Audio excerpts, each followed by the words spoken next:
John Paul Davidson wrote the book The Story of Language from the Earliest Grunt to Twitter and Beyond. He is a film and television director and producer. There is a foreword by Stephen Fry. Maybe you have heard of him. He is also a writer, producer, director, and an actor. I love his accent. Let's dig some deeper into the book. There is a chapter about dialects and accents, and it starts with the question, when is a language not a language? When it's a dialect, perhaps? There is no real answer, just many discussions and arguments. In the beginning of the chapter, there is an aphorism by Max Weinreich. It says, a language is a dialect with an army and a navy. It's about the distinction between a dialect and a language. It points out the influence that social and political conditions can have over a community's perception of the status of a language or dialect. What is an aphorism, you ask? Good question. I had to look it up.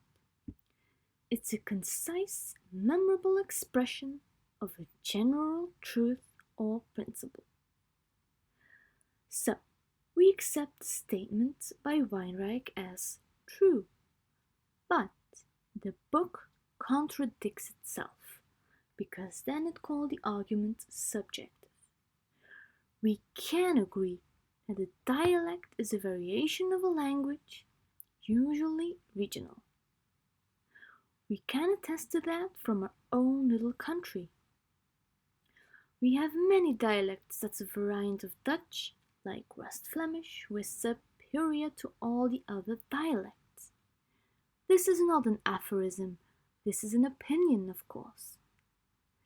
Most dialects can be understood by non-dialect native speakers, but there are accents and words that can confuse us.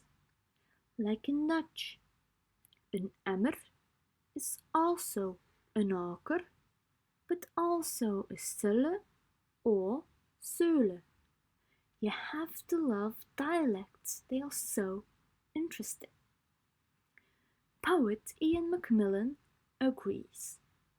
He lives in Yorkshire and he is a collector of local words, some of which can be pinned down to a single town or village.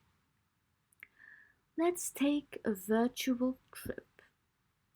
He traces a journey from Hull to Leeds, to Bradford, and then down to Barnsley.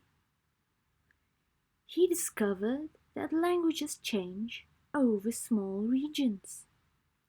Ian explains that language is part of our history, and when a word dies, then the memory of a way of life will go as well.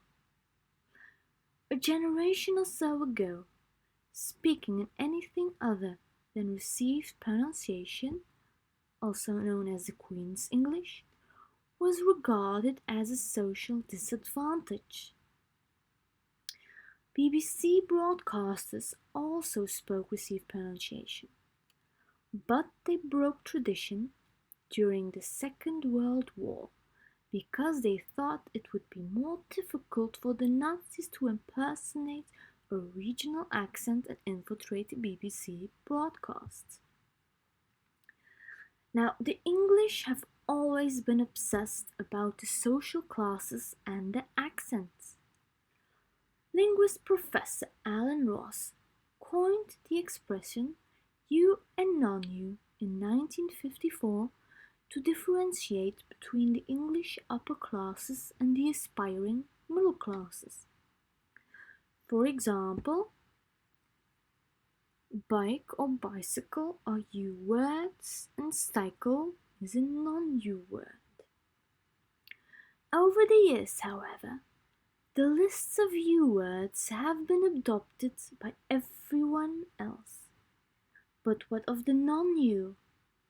Well, they are developing into a so-called estuary English, where the th sound is becoming F or V, and so on. It is curious how today this has evolved. It's no longer considered a total disadvantage. People love to hear accents and find the agents more trustworthy. It is still pointed out that the received pronunciation, the Queen's English, is the accent of choice when people want to speak to someone in authority. The final word of this chapter goes to poet Ian Macmillan, a man who is believed he is defined by his language and accent. He is from Barnsley and he is proud of it. Thank you for listening.